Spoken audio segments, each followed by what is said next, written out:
मग झोमॅटो मध्ये आयडी खोलली, झोमॅटो मध्ये मारले. म्हणजे 15 दिवस काम केले ते सोडून दिले, चालवलं वाटतं तुम्ही? हा, रिक्षा 1 वर्ष चालवला. आता भाऊ तर कुठे बी केलं तर पळसाला 3च पानं आहेत असे लोक म्हणणारे भरपूर आहेत. तसं नाही, पळसाला जास्ती पानं लागतात. आपल्यावर आहे ते पान किती लावायचे, ते किती मेहनत घ्यायची. असं नाही बाबा सकाळी 10ला उठलो रात्री 4ला गाडी लावली तसं नाही चालणार. मेहनत घ्यावं लागते, मेहनतीला फळ 20 वर देते. आणि मेहनत घेऊन आपल्याला जे पैसा आला ते आपण कसा टिकवायचा ते आपल्यावर आहे. कधी कधी आलेल्या संधीचं जर सोनं नाही केलं आपण तर तुम्हाला संधी येत नाही, बार संधी चालून येत नाही. तर हाय, नमस्कार मित्रांनो, स्वागत आहे तुमचं आणखी एका नवीन व्हिडिओमध्ये. तर मित्रांनो, आज तुमच्यासाठी आपण एक स्पेशल मुलाखत घेऊन आलेलो आहे. आज तुम्हाला एक आमचे मित्र आहे दत्ताभाऊ म्हणून, तर त्यांचा अनुभव तुमच्यासोबत शेअर करणार आहे. ओला उबेर मध्ये जवळपास माझ्या सोबतच यांनी गाडी घेतली. यांना पण 5 ते 6 महिने झाले पुण्यामध्ये ओला उबेरला गाडी चालवतात. तर यांच्याबद्दल पण म्हणजे यांचा अनुभव पण तुमच्यापर्यंत आपण पोहोचू, यांचं म्हणणं काय वगैरे नाही का. तर ते तुम्ही व्हिडिओ पूर्ण बघा, तुम्हाला सगळं तुमचे काही डाऊट असतील तर तुम्हाला ते माहिती होईल. तर सर, काय नाव आहे तुमचं? दत्ता उत्तमराव शिंदे, काय अर्धापूर, जिल्हा नांदेड. नांदेडचे. तर दत्ता हो हे नांदेडचे आहे. नांदेडचे बऱ्याच लोकांकडे गाडी आहे इकडे, नांदेड वगैरे, लातूर वगैरे नाही का. तर तुम्ही कधी आले पुण्यामध्ये? पुण्यामध्ये आले 3 वर्ष झाले मला पुण्यामध्ये. 3 वर्ष झाले. हो. तर मग तुम्ही हे ओला उबेरच्या बिझनेस मध्ये म्हणजे तुम्ही डायरेक्टच ओला उबेर साठी गाडी घेतली की काय, म्हणजे याच्या आधी पण तुम्ही काही दुसरं काम करायचे? याच्या अगोदर जेव्हा पुण्यामध्ये फर्स्ट टाइम आलो ना, त्या टाइमला मी सुरुवातीला सिक्युरिटी गार्ड मध्ये सिक्युरिटी गार्डचं काम केलं. तर 15 दिवस काम केलं बघा. सकाळी 7ला जायचं, रात्री 9ला यायचं. ते काय आपल्याला आवडत नाही का, आपण ते सोडून दिलं. त्याची पूर्ण पगार सण घेतली नाही, 15 दिवसाचे सोडून दिले. पगार पण नाही घेतला. त्याच्यानंतर आपण एक असाच मित्र भेटला मला, ते मला झोमॅटो मध्ये काम करा, चांगले येईल. मग झोमॅटो मध्ये आयडी खोलली, झोमॅटो मध्ये मारले. म्हणजे 15 दिवस काम केले ते सोडून दिले, त्याचं काय नाही घेतलं. झोमॅटो मध्ये केलं, झोमॅटो मध्ये चांगलं प्रॉफिट झालं. मग झोमॅटो मध्ये चालू केलं. झोमॅटो मध्ये किती दिवस केले? झोमॅटो मध्ये केलं बघा 1-2 वर्ष केलं. त्याच्यानंतर झोमॅटो मध्ये किती दिवस काम केले म्हणले? 1-2 वर्ष केलं बघा. 2 वर्ष काम केले का? हा. तर झोमॅटो मध्ये पण चांगली अर्निंग व्हायची का? हा, चांगली. पहिलं झोमॅटोला कसं होतं बघा सर, झोमॅटोला एक नाही, पहिलं आपण 20 ऑर्डर मारल्या तर निदान 1800 रुपये फिक्स रेट होता. आणि मला वाटतं काही इन्सेंटिव्ह वगैरे पण चांगला इन्सेंटिव्ह भेटायचा. 20 ऑर्डरचं आहे ना टार्गेट होतं. तर 20 ऑर्डर जर मारले ना 1800-1900 रुपये फिक्स व्हायचे. त्याच्यामुळे ते चांगलं परवडायचं. 200 रुपये पेट्रोल गेलं तर 8-9 तासात काम व्हायचं. ते 1800 रुपयात काम व्हायचं 2 वर्ष आधी. हो हो. आणि आता तसं नाही राहिलं. आता त्याने इन्सेंटिव्ह एकदम भंगार करून टाकले. त्याच्यामुळे त्याच्यात काही परवडत नाही. काही दिवस सुगीमध्ये केलं. मग आमचा भाऊ आला गावाकडून आणि त्याला तेवढी आयडिया नव्हती सुगीची. मग त्याला सुगी इन्स्टामार्ट त्याला जॉईन करून दिलं. त्याला ट्रेनिंग द्यायसाठी आपण बी सुगी केलं. मग त्याच्यासोबत 1 वर्ष सुगीचं केलं. स्विगी मध्ये पण केलं. हा, मग इन्स्टामार्ट मध्ये. हा, इन्स्टामार्ट मध्ये तिथे पण छान अर्निंग व्हायची. त्यानं पण हेच गेम करून टाकले बाबा. पहिलं चांगले पण 21 ऑर्डर जर मारले ना 1100 रुपये फिक्स होते. 1100-1200. पण आता नाही ना, आता तसं राहिलं नाही. त्याच्यामुळे आपण चेंज केलं. म्हणलं आता हे म्हणजे ते कशामुळे झाले ना की त्यांना भरपूर रायडर भेटतात आणि कोणाला पण हे काम इझी वाटते की चला 400-500 पार्ट टाइम मध्ये भरपूर जण करतात. तर त्यांना भरपूर रायडर भेटल्यामुळे ते असे रेट त्यांनी सगळी रेटची वाट लावून ठेवली. हा, बरोबर आहे. त्यांना कसं झालं, याच्याबद्दल तुमचं काय म्हणायचं असं हे मला म्हणायचं. हा, त्यांना कसं झालं, वरच्यावर रायडर भेटू लागले. त्याला रायडरचं हे राहिलं नव्हतं. आपलं काय म्हणतात ते, रायडरची किंमत नाही. मग त्यानं काय केलं, वरच्यावर रेट कमी कमी कमी कमी. आता पोरायला कसं, काही जणांना जर आपण दुसरीकडे काम केलं 14-15 हजार रुपये महिना, तिथं किती नाही म्हणलं तर 20-25 हजार रुपये महिना सापडतो. ही गोष्ट आहे म्हणा. असं लोकांना वाटतं की बाबा बाहेर कंपनीमध्ये 20-25 हजाराचं काम केल्यापेक्षा इथं आपण 25-30 कमवणे आपल्या मनाचं काम आहे. हा, असं त्यासाठी मग लोकांचा ओढ कसा होता. आता मी आलो, माझ्यासोबत मी तुम्हाला आणलं, माझे मित्र आणले. बाबा इथं तू बाहेर तिथं 15 तास करायला ना, इथं 10 तास कर, असं होतं. त्याच्यामुळे त्याच्यात वाढत गेले वरच्यावर. मग तिथून तुम्ही निर्णय घेतला की आपल्याला ओला उबेर साठी गाडी घ्यायची म्हणून? हा, नाही, तिथून निर्णय काय केला आपण, रिक्षाचा निर्णय केला. म्हणजे बघा, तुम्ही त्यानंतर मग रिक्षावर रिक्षा घेतली. म्हणजे तुमचं ते प्रमोशन होत गेले. आधी काम सोडले, नंतर झोमॅटो स्विगी केले, नंतर मग तुम्ही रिक्षाकडे वळाले.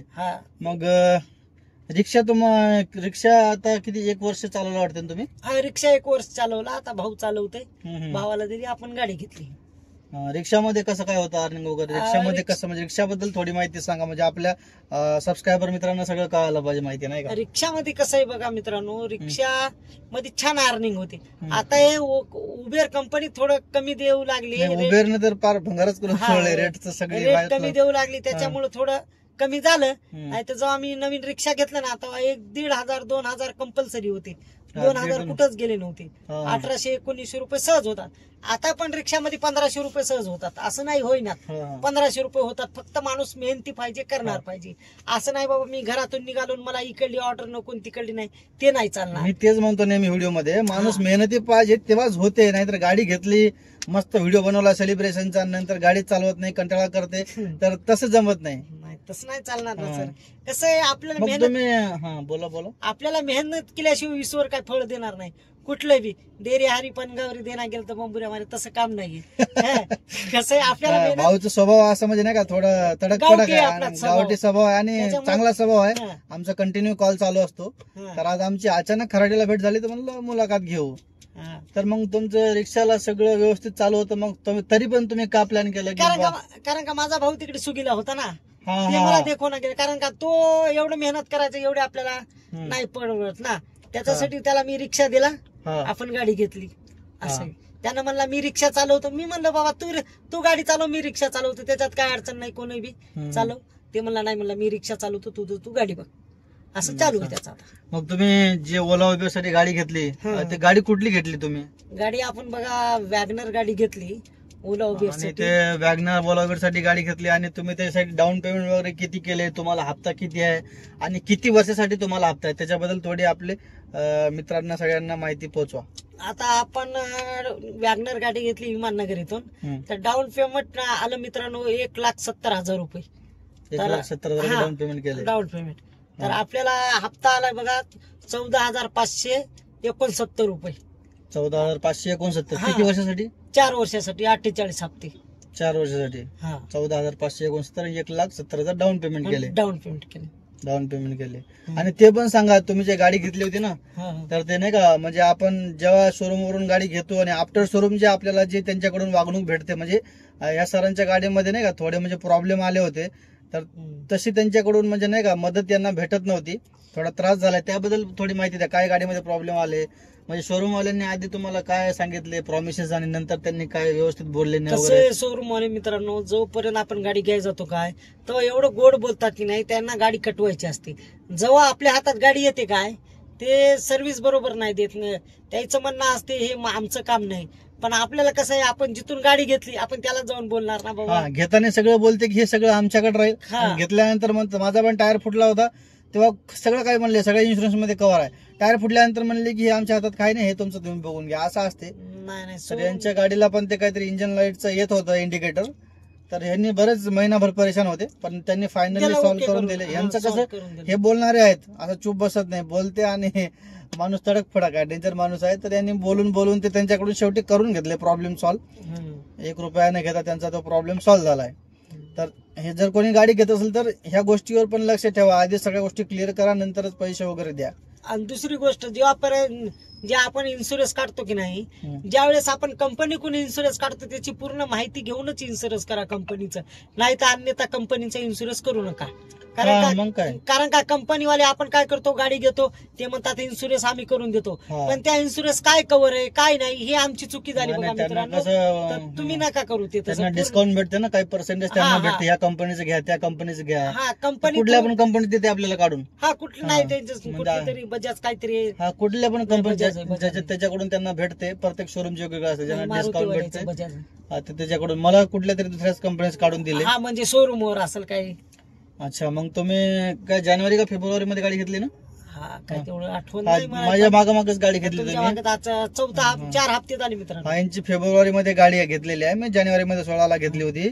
तर मग तुमचा काय अनुभव आहे ओला उबेर मध्ये? आता मग तुम्ही आता आधी स्विगी पण केले, सगळं केले, रिक्षा चालवलाय, तर याचा अनुभव सांगा. ओला उबेर बद्दल तुम्हाला काय म्हणा, म्हणजे बिझनेस आहे की नाही, आणि तुम्हाला कसं वाटतंय, किती तास अर्निंग केल्यावर पैसे उरतात आणि किती कमवल्यावर किती उरतात, असं एकदम निवांत व्यवस्थित समजून सांगा, सगळी माहिती सांगा. आता बघा, असं जर विचार करायचं झालं तर कुठे बी केलं तर पळसाला 3च पान आहेत असे लोक म्हणणारे भरपूर आहेत. तसं नाही, पळसाला जास्ती पानं लागतात. आपल्यावर आहे ते पान किती लावायचे, ते किती मेहनत घ्यायची. असं नाही बाबा ही गोष्ट सकाळी आहे. 10ला उठलो न रात्री 4ला गाडी लावली तसं नाही चालणार. मेहनत घ्यावं लागते, मेहनतीला फळ विसवर देते.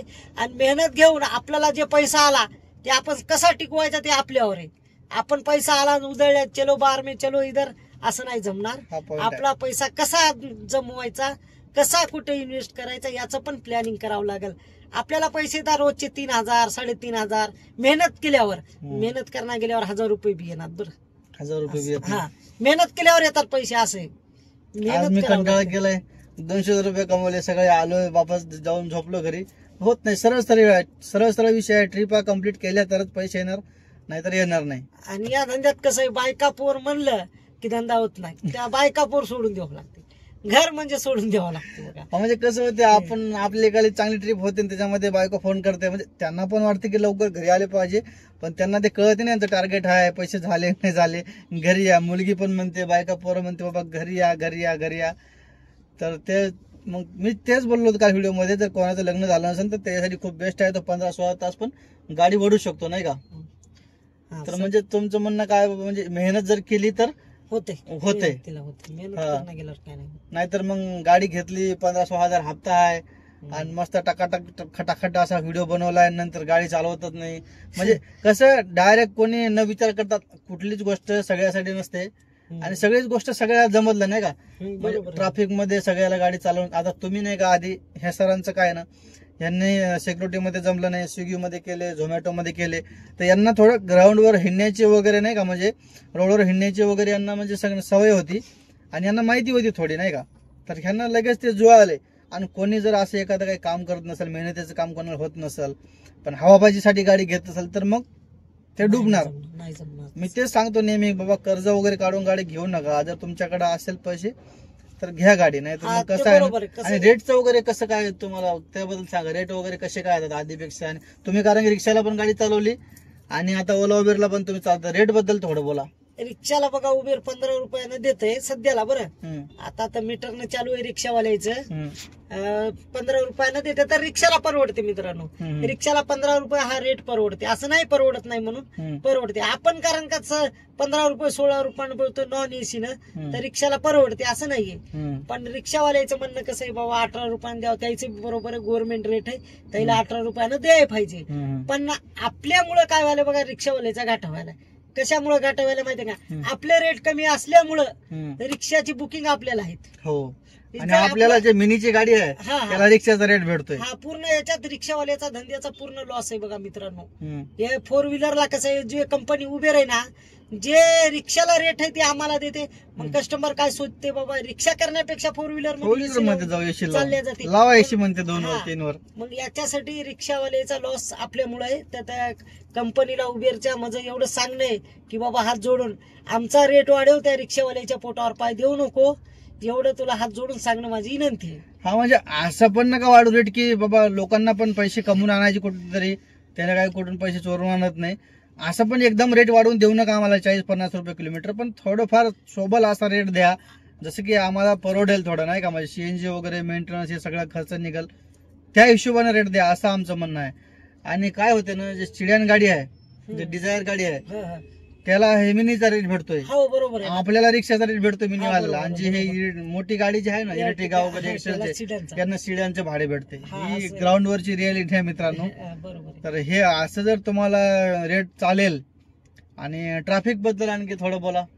आता सांगायचं झालं तर आता सध्याला ट्रॉफिकची परिस्थिती एवढी आता वाईट आहे. पावसाळा चालू आहे सध्या एवढी मित्रांनो. वाईट आहे मित्रांनो, हा, सांगता जुलै येत नाही. महिना 3 तारीख आहे आजची. आता तुम्ही जर ट्रॉफिकचं जर विचारायला गेलं हम्म. तर ट्रॉफिकचं सांगू नका. तुम्ही ज्या एरियात असाल तिकडे ट्रॉफिक भरपूर आहे, असं नाहीये ट्रॉफिक आमच्याच एरियामध्ये आहे म्हणून हडपसरला ट्रॉफिक सर्वकडे आहे.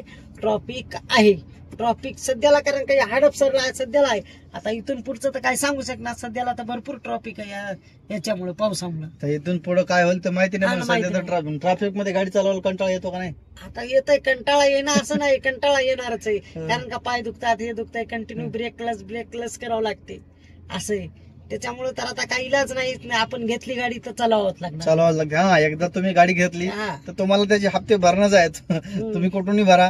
आणि जर कोणी मग आले न म्हणजे एक्सपिरियन्स घेता डायरेक्ट आले तर मग त्याला जर गाडी विकायची म्हणल्यावर त्याला 1-2 लाखाचा लॉस.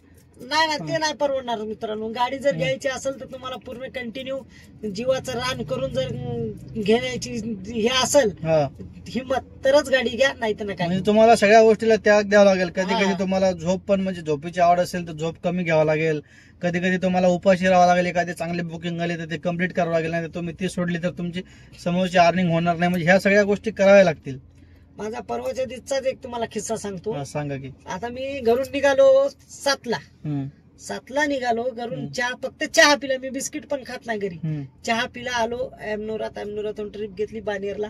बानेरहून डबल गेलो पिंपरी चिंचवडला. पिंपरी चिंचवडून डबल गेलो कोथरूडला. आता कोथरूडला फर्स्ट क्लास अशी साईडला गाडी लावली. टिफिन खोलला की 500ची ट्रिप वाजली आळंदी. मग ती सोडून दिलं. टिफिन तसाच बांधून ठेवला, गेलो निघून. कारण का आपण जर ती ट्रिप सोडली तर हे 500 कमवायला दुमार 3 घंटे लागतात. कधी कधी आलेल्या संधीचं जर सोनं नाही केलं आपण तर दुमार संधी येत नाही. बार संधी चालून येत नाही. मला अनुभव आहे. कारण एखादी ट्रिप सुटली तर मग ते तसंच होतं की ही घेऊ दुसरी घेऊ, जसं नाही का. मग ते आपल्याला आवडत नाही ट्रिप, मग असंच आपले तास 1.5 तास 2 तास वाया जाते. मग तेव्हा आपल्या लक्षात येते की ती ट्रिप घेतली असती तर खूप चांगलं झालं असतं. म्हणजे कधी कधी जेवणासाठी पण मग बघा सरांनी खोललेला डबा बांधायचं काम पडले. यांचं कसं असते ना, सकाळी डबा घरून घेऊन जातात 7-8 वाजता आणि संध्याकाळी 9-10 वाजता आपलं घरी येतात. म्हणजे यांच्याबद्दल बोलायचं झालं तर हे मेहनत करतात आणि यांना माहित आहे मेहनत कशी करायची. तर नाही का, जबाबदार पर्सन बराबर मेहनत करतो. तर यांनी घेतली, यांचे हप्ते वगैरे सगळे व्यवस्थित चालू आहे सगळं यांचं. नाही, यांना पण गाडी येत नव्हती, यांनी पण क्लास लावला माझ्यासारखाच. आणि सुरुवातीला 2-4-8 दिवस यांनी प्रॅक्टिस वगैरे केली इकडं तिकडं अशी हळूहळू. तर यांनी केले बराबर नाही का मेहनत करून. आणि दुसरी गोष्ट सांगायचं, आता क्लासचा सरांनी विषय काढला तर जिथे कुठे क्लास लावसाल तर त्याच्यातून पूर्ण त्याला पहिली बोली करा, बाबा क्लच आणि ब्रेक हे आम्हाला तू प्रॉपर शिकव. स्टेअरिंग कमी शिकवली तरी चालते. ते लोक काय करतात, त्यांच्या हाताखाली ब्रेक आणि क्लच असते, त्याचं जजमेंट आपल्याला लागू देत नाही. आपण सोडायलो की ते सोडायलो. त्यासाठी तुम्ही त्याच्याकडून पहिलं त्याला 15 दिवस चालवा. 15 दिवस चालवल्याच्या नंतर त्याला क्लच सोडून ब्रेकवर हात सोडू देऊ नका. ज्या वेळेस आपण उचलतो त्याला म्हणा कंट्रोल कर, म्हणा बाबा कंट्रोल साठी तू ब्रेक दाब, क्लच दाब. ज्यावेळेस आम्ही उचलतो की नाही त्यावेळेस मात्र क्लच आपण दाबाय दिलं पाहिजे. कारण का आपण ऑपरेट केलं पाहिजे. तो ऑपरेट करतो त्याच्यामुळे आपल्याला जजमेंट नाही लागून जात त्याच्यात. समजत पण नाही, खरी गोष्ट आहे. समजत नाही. क्लास लावला आहे ते सगळं तेच ऑपरेट करतात. फक्त आपल्या हातात फक्त स्टेअरिंग असते. तर मी पण नवीन गाडी जेव्हा चालवायला बसलो होतो ना, तेव्हा मला रेल्वे स्टेशनला वगैरे 2-3 लोकेशनला माझी गाडी मागे यायची. थोडा स्लोप असला चढावर माझी गाडी मागे यायची. तर ही गोष्ट तुम्ही शिकून घ्या. ह्या गोष्टीची मला खूप त्रास झालाय. 8 दिवस माझी गाडी मागे यायची. पण माझी गाडी आता नाही येत. मग आता हात बसलाय. पण नवीन गाडी 15 दिवस ते ट्रॅफिक मध्ये परेशानी होती. कारण का एकदम चढायला लागली ना ते क्लच आणि याचं जजमेंट नाही चुकत. लय प्रॉब्लेम बंद पडते बार मागले हरण माणूस घाबरून जाते, गाडी सोडून देते. मी अॅमनोरा सोडून दिली ती, मला एका ट्रॅव्हल्स वाल्याने काढून दिली. है ना? हो. म्हणजे काय झालं किस्सा सांगा. काय झालं, नवीन आता गाडी घेतली आणि म्हणलं आता 4 दिवस असे येडे मारा म्हणून अॅमनोरातून खेळलो. तर मी अॅमनोरातून हे फायरचं आहे ना, फायर स्टेशन, फायर स्टेशन तिथून युटर्न घेऊ लागलो. थोडा स्लूप आहे, त्या स्लूपवर जजमेंटच जमलं नाही. अच्छा, ते तिकडे हडपसरकडे जाण्यासाठी स्लोप आहे. मला बी तिथंच झालं ना. मग ते जजमेंटच जमलं नाही आणि मागून हरवून मी गेलो घाबरून. मग गाडी बंद केली. एक जण ट्रॅव्हल्स वाला आलं, थांब काळजी करू नको म्हणला, तू नवीनच मला कळालं. त्यानं साईडला गाडी लावली, माझी काढून दिली, पार्किंगला लावून दिली. नंतर मला बी त्याच लोकेशनला झाले. हडपसरकडे वळत नाही का, माझी पण गाडी तिथं मागे येऊ लागली. तिथं थोडं हाय चढ होतं काय. तर जर कोणी क्लास लावत असेल तर ते क्लच आणि ब्रेक क्लिअर करून घ्या, नाही तर काही फायदा नाही. आणि जर नाही झाले तर तुम्ही आधी प्रॅक्टिस करा. डायरेक्ट रोडवर गाडी आणू नका. तर तुम्हाला बऱ्यापैकी सगळी माहिती कळाली असेल. तर शेवटी म्हणजे तुम्हाला व्हिडिओच्या शेवटी काय सांगायचं, म्हणजे नाही का, कोणाला गाडी घ्यायला पाहिजे का नाही घ्यायला पाहिजे, म्हणजे शेवटी तुम्हाला काय वाटते 2 मिनिटं बोला आणि व्हिडिओ आपण संपवू. आता कसं आहे, आपण जर सांगून लोकांना नाही समजणार. हे विषय आहे. आपण किती सांगितलं लोकांना गाडी घेऊ नका असं तसं, तर समजणार नाही. सांगणार बी कोण, कारण का ज्याची त्याला हे बरोबर आपलं ज्याच्या त्याच्या मनचा राजा माणूस आहे. त्याच्या ज्याला योग्य वाटेल त्याला घेऊ द्या. घेण्याबद्दल काय नाही आपलं. तुम्ही घ्या, तुम्हाला योग्य वाटलं घ्या, तुम्ही त्याच्यात अनुभव घ्या, नंतर तुम्हाला परिस्थिती खरी कळल असं नाही आमच्या सांगण्यावर आम्हाला वाटते तुम्हाला वाटते हे 3,000 कमवते आणि हे घेऊ नको हा. म्हणाल, तसं नाही. तुम्ही घ्या गाडी, घेण्याबद्दल काय नाही. हम्म. गाडी घ्या, चालवा, चालवण्याच्या नंतर अनुभव येईल. हा. त्या अनुभवातून दुसऱ्यांना तुम्ही सांगा. हा, अनुभव बरोबर. आल्याशिवाय काही कळत हा, नाही माणसाला. अनुभवातून तुम्ही दुसऱ्यांना सांगा. तर चला मित्रांनो, व्हिडिओ बराच लांब आपला 20 मिनिटाचा जवळपास व्हिडिओ झालेला आहे. तर मला वाटतं की सरांना आपल्याला एकदम म्हणजे तुम्हाला खूप छान अशी माहिती दिली. मला पण म्हणजे नाही का आवडले, त्यांनी छान बोलले, कॅमेरासमोर लाजले नाही. हा आपला फर्स्ट इंटरव्ह्यू होता मित्रांनो. तर खूप छान माहिती तुम्हाला दिली असं मला वाटतंय. तर मला वाटतं की आजच्या व्हिडिओमध्ये एवढंच. जर कोणी चॅनलवर नवीन असेल तर चॅनलला सबस्क्राईब करा, कमेंट करा, लाईक शेअर करा व्हिडिओ. आणि जरी कुठल्या ड्रायव्हर भावाचा इंटरव्ह्यू द्यायचा वगैरे असेल तर मला ज्ञानी भाऊ ऑफिशियलला इन्स्टाला मेसेज करा, तुमचा पण इंटरव्ह्यू घेण्यात येईल. तर चला मित्रांनो, आजच्या व्हिडिओमध्ये एवढंच. भेटूया नेक्स्ट व्हिडिओमध्ये. बाय. बाय. थँक्यू. थँक्यू.